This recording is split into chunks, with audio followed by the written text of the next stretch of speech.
सुप्रभातम प्यारे बच्चों।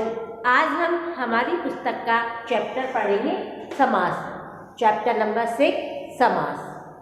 ठीक है, तो सबसे पहले हम जानेंगे समास की परिभाषा।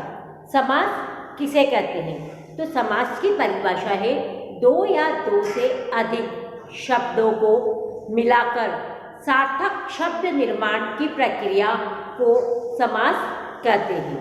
एक बार फिर देखिए, समास की परिभाषा है दो या दो से अधिक शब्दों को मिलाकर सार्थक शब्द निर्माण की प्रक्रिया को समास कहते हैं। जैसे हमने लिया, जैसे राजमहल, ये एक शब्द है, इसका जब हम समास करते हैं तो होता है राजमहल। हमने कहा दो या दो से अधिक शब्दों को मिलाकर सार्थक शब्द निर्माण की प्रक्रिया को समास कहते हैं। यहाँ पर हमारे पास है जैसे राजा का महल। राजा का महल, जब हमने इसका समास किया तो हमारे पास हुआ राजमहल, छोटा रूप आ गया, है ना। परिभाषा में भी हमने यही देखा, दो या दो से अधिक शब्दों को मिलाकर सार्थक शब्द निर्माण की प्रक्रिया को समास कहते हैं। यहाँ पर जैसे ये शब्द थे राजा का महल, इन शब्दों को हमने मिलाया तो हमारे पास आया राजमहल, छोटा रूप, है ना। राजमहल से भी हम जान सकते हैं राजा का महल, तो इसे ही हम समास कहते हैं। हमारा दूसरा उदाहरण है देव का आलय। जब हम इसका समास करेंगे तो हो जाएगा देवालय। देव का आलय, हमने इसका समास किया तो ये हुआ हमारे पास देवालय। घोड़े पर सवार, घुड़सवार। समझ में आया बच्चों आपको? एक बार फिर देखिए, समास किसे कहते हैं? तो दो या दो से अधिक शब्दों को मिलाकर सार्थक शब्द निर्माण की प्रक्रिया को समास कहते हैं। राजा का महल, राजमहल, देव का आलय, देवालय, घोड़े पर सवार, घुड़सवार, इस प्रकार। समास के बाद हम जानते हैं संधि, ये समास विग्रह।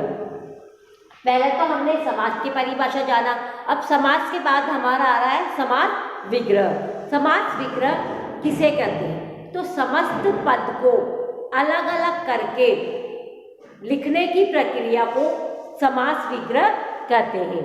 ये है हमारा जैसे समस्त पद, इसको जब हम अलग अलग करेंगे तो वो हमारा क्या कहलाएगा? समास विग्रह। जैसे उदाहरण लेते हैं हम, समास विग्रह में मान लीजिए मैंने उदाहरण लिया जैसे माखन चोर, है ना। ये है हमारा समस्त पद, माखन चोर। ये तो क्या हुआ? हमारा समस्त पद। जब इसका हम समास विग्रह करेंगे, हमने परिभाषा में क्या जाना कि समस्त पद को अलग अलग करके लिखने की प्रक्रिया को समास विग्रह कहते हैं। तो हम माखन चोर, ये है हमारा समस्त पद, इसका जब हम समास विग्रह करेंगे तो क्या होगा? माखन को चुराने वाला, माखन चोर। माखन चोर समस्त पद, इसका समास विग्रह करेंगे तो होगा माखन को चुराने वाला, माखन को चुराने वाला। समझ में आया बच्चों आपको? दूसरा उदाहरण मान लीजिए हमने लिया नील गाय। नील गाय, अब नील गाय तो क्या है? समस्त पद, इसका जब हम समास विग्रह करेंगे तो होगा नीली हो जो गाय। क्या होगा इसका समास विग्रह? नीली हो जो गाय, ये होगा हमारे नील गाय का समास विग्रह। अगला उदाहरण जैसे हमारा चौराहा। चौराहा, ये इधर वाली तो क्या है? समस्त पद। अब हम इनका क्या कर रहे हैं? समास विग्रह। ठीक है, तो चौराहा शब्द लिया हमने, तो चौराहा शब्द का समास विग्रह होगा चार राहों का समूह। चार राहों का समूह, ये क्या कहलाया? हमारा समास विग्रह। समझ में आया आपको? समास विग्रह किसे कहते हैं?